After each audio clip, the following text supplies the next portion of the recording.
Welcome back to another episode of Lupus Things. So this video is called I Have Lupus, What Now? Well, let's first take a look at what is lupus. Did you know that our immune system is like a superhero that protects us from diseases?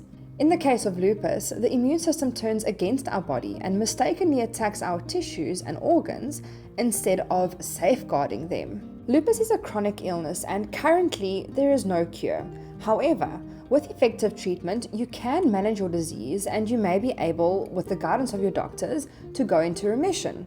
Remission means there are no more symptoms. Okay, let's look at the symptoms of lupus. Butterfly rash or skin rash, joint or muscle pain, stiffness and swelling, fingers or toes that turn white or blue when cold, dry eyes or vision problems, fever, sensitivity to sun, which in other words is called photosensitivity, kidneys, or in other words, lupus nephritis, headache, memory loss, strokes and seizures, hair loss, mouth or nose ulcers, or having a dry mouth. Now, I know when you get diagnosed with lupus, you can sometimes ask yourself, why me? Well, lupus is not caused by anything you did or didn't do. It is important to note that lupus is not contagious. This means that you cannot get it from or transmit it to someone else. Lupus is more prevalent among girls and certain ethnic groups.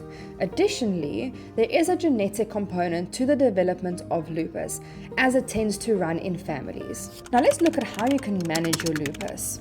There are things that you can do to help yourself in addition to taking medications.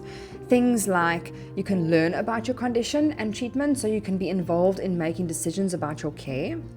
Use a sunscreen with SPF 50 plus at least. Fatigue is very common in lupus.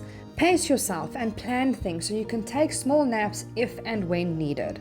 Ask for help when you need it. Low impact exercise helps with weight control, stiffness, and pain. For example, you can try water aerobics, cycling, gentle yoga, and maybe Pilates. A well-balanced diet that includes a variety of foods like fruit and vegetables is absolute key to a healthy nutrition. Try to avoid eating too many foods that contain gluten, sugar, and lactose.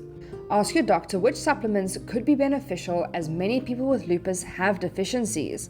Start to take more responsibility for taking your medication. For example, pack your weekly pill box and set a reminder on your phone so you don't forget to take them. Don't stop medication when you have side effects. First, discuss this with your doctor. Keep important phone numbers concerning your lupus care in your diary, mobile phone, and calendar. Start to take responsibility for remembering your appointments. Sleep at least 8 hours a night.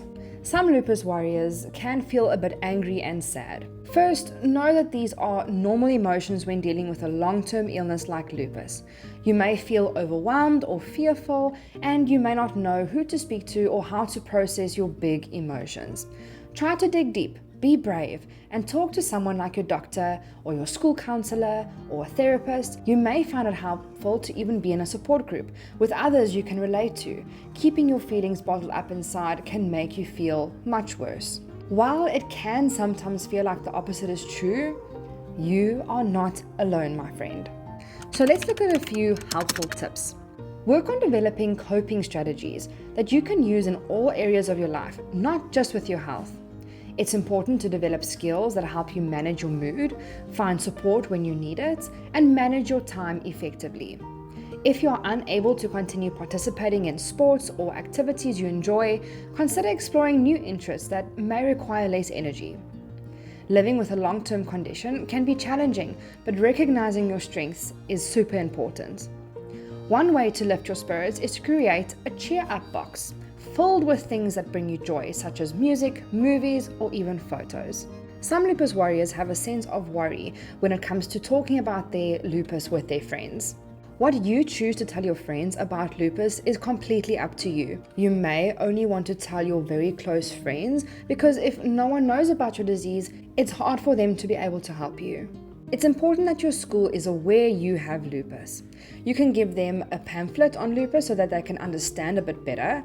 This is because absence from school may be a problem early on in your lupus, and you may feel unable to take part in a physical education regularly. Remember that this too is temporary, and we encourage you to get back to sports and activities as soon as you feel able.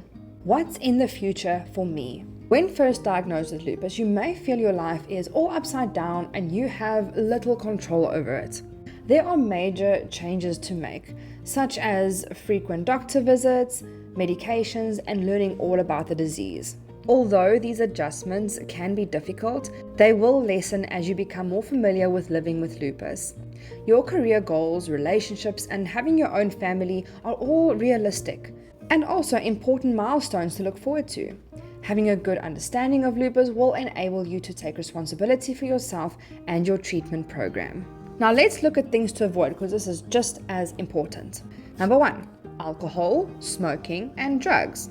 Number 2, don't become overly busy or stressed. Avoid tattoos or body piercings, which can get infected because of a lupus. Avoid birth control pills that contains estrogen. Avoid contact with any sick people. And of course, avoid sun exposure. Thank you so much for tuning in to this week's episode of Lupus Things. See you next time.